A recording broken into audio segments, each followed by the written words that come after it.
Picture this: a dark, dusty room. A cloth is slowly pulled back, revealing not jewels, not gold, but a bone, a fossil. But this isn't just any old bone. This is a fragment of a lost world, the very first clue to a mystery that would captivate humanity for centuries. This is the story of the first dinosaur ever named. Our story begins nearly 200 years ago, in 1824, in the rolling hills of Oxfordshire, England.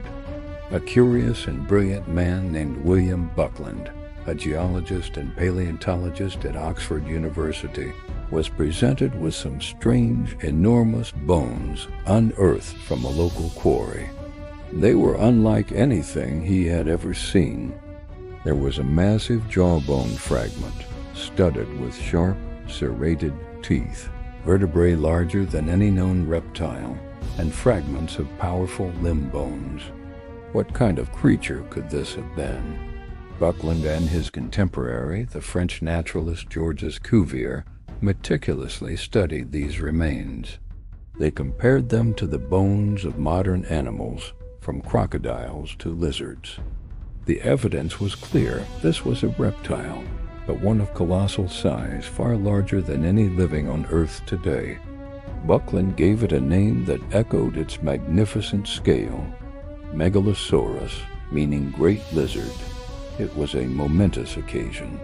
For the first time, science had officially recognized and named a creature from what would later be called the Age of Dinosaurs. This was the birth certificate of the very first dinosaur known to science. Now, figuring out what Megalosaurus actually looked like was a whole other challenge.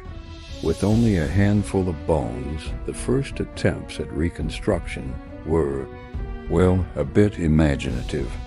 Imagine the early illustrations: a giant, four-legged, lizard-like beast, a sort of oversized iguana with a lumbering, sprawling posture. Some even depicted it with a hump on its back. These images, like the famous Crystal Palace dinosaur sculptures in London, were groundbreaking for their time, but they were based on the limited understanding that scientists had. They tried to fit this new, strange animal into the familiar mold of modern reptiles. It was a noble effort, but a far cry from the truth. Fast forward to today. After countless more fossil discoveries and decades of research, our picture of Megalosaurus has completely transformed. Forget the slow, sprawling quadruped. The real Megalosaurus was a fearsome bipedal predator.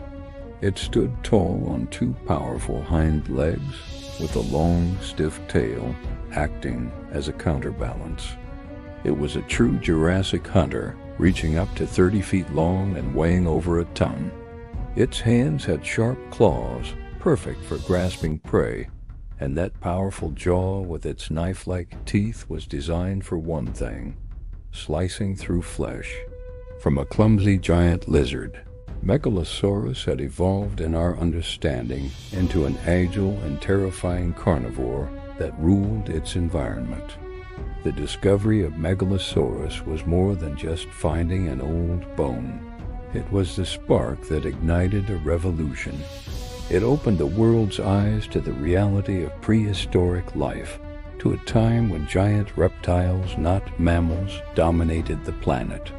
It laid the foundation for the entire field of paleontology and fired up a global fascination with dinosaurs that continues to this day. Every T-Rex movie, every museum exhibit, every child's dinosaur toy owes a debt to William Buckland and that single mysterious jawbone found in an English quarry. It was the first chapter in the epic story of the dinosaurs, a story that we are still uncovering piece by piece. Thank you so much for joining me on this journey back in time. If you found this story as fascinating as I do, please hit that like button and subscribe for more deep dives into the history of our planet. Let me know in the comments which dinosaur story you'd like to hear next. See you in the next video.